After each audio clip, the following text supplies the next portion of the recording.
പലരും തെറ്റായിട്ട് ഉപയോഗിച്ച് കാണുന്ന ഒരു ഉപകരണമാണ് എയർ ഫ്രയർ ഇതുപോലുള്ളത്. എങ്ങനെയാണ് എന്ന് ചോദിച്ചു കഴിഞ്ഞാൽ, ഇതിനകത്ത് ഈ ട്രെയുടെ അകത്ത് ഇതുപോലുള്ള ഒരു എക്സ്ട്രാ പ്ലേറ്റ് കൂടി വെക്കാറുണ്ട്. ഇതെന്തിനാണ് എന്ന് ചോദിച്ചു കഴിഞ്ഞാൽ, ഇതിനകത്ത് എണ്ണയും മറ്റും ആവാതിരിക്കാൻ, ഇത് ക്ലീൻ ആക്കാൻ എളുപ്പത്തിനായിട്ടാണ് ഇതുപോലെ സൂക്ഷിക്കുക എന്നാണ് പലരും പറയുക. എന്നാൽ ഇത് വെക്കുന്നത് കൊണ്ട് എന്താണ് ദോഷം എന്ന് വെച്ച് കഴിഞ്ഞാൽ, ഇതിനകത്തുള്ള ഫംഗ്ഷൻ, ഈ എയർ ഫ്രയറിന്റെ ഫംഗ്ഷൻ ശരിയായിട്ട് വർക്ക് ചെയ്യില്ല. ഇതെങ്ങനെയാണ് വർക്ക് ചെയ്യുന്നത് എന്ന് ചോദിച്ചാൽ, ഇവിടെയായിട്ട് ഒരു ഹീറ്റർ ഉണ്ട്, ഇലക്ട്രിക് ഹീറ്റർ. ഇതിൻ്റെ താഴെയായിട്ട് ഇത് ചൂടാവും.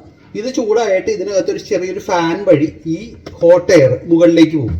മുകളിലേക്ക് പോയിട്ട് ഇതിൻ്റെ വശങ്ങളിലൂടെ, ഇതിൻ്റെ സൈഡിലൂടെ അകത്തേക്ക് വന്നിട്ട് ഇവിടെ നിന്ന് മുകളിലേക്ക് വരികയാണ്.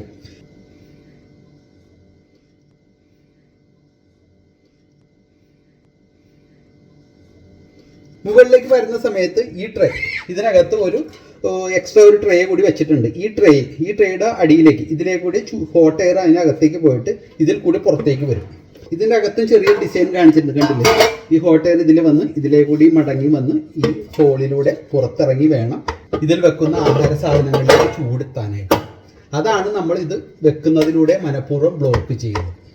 ഇത് വെക്കുന്നതിലൂടെ നമ്മൾ ഇരട്ടിയോ അതിലധികമോ സമയം നമ്മൾ ഈ ഹീറ്റർ പ്രവർത്തിക്കണം. ധാരാളം എനർജിയാണ് നമുക്ക് വേസ്റ്റ് ആവുന്നത്. അതും കൃത്യമായിട്ട് എല്ലായിടത്തും ചൂട് എത്തുകയില്ല. എയർ ഫ്രയറിൻ്റെ മറ്റൊരു ഉദാഹരണമാണ് ഇതുപോലുള്ള പുട്ടുകുറ്റി. ഈ പുട്ടുകുറ്റി നോക്കി കഴിഞ്ഞാൽ ഇവിടെ നമ്മൾ വെള്ളം എടുത്ത് സ്റ്റീം ഉണ്ടാവും. ഈ സ്റ്റീം പുട്ടിനകത്തൂടെ കയറി വരും. ഇതിൻ്റെ മുകളിലായിട്ട് ഒരു മൂടിയും കാണാം. ഈ മൂടിയിൽ കുറച്ച് ദ്വാരം ഉണ്ടായിരിക്കും. ഇവിടെ നോക്കിയാൽ കാണാം 3 ദ്വാരം കാണാം. അതുള്ളത് ഇതിനകത്തൂടെ വരുന്ന ആവി പുറത്തേക്ക് പോകാനാണ്. ഈ ആവി ഇവിടെ ഉണ്ടാവുകയും ഈ പുട്ടിലൂടെ കടന്ന് ഇത് പുറത്തേക്ക് പോകും. എന്നാൽ മാത്രമേ പുട്ട് വേവുകയുള്ളൂ. ഇനി നിങ്ങളൊന്ന് ആലോചിച്ച് നോക്കുക, ഈ ദ്വാരം ഇല്ല എന്നുണ്ടെങ്കിൽ പുട്ട് വേകുമോ? ഇല്ല. കാരണം ഈ ആവി ഇതിനകത്തോട്ട് കടന്നു വരില്ല.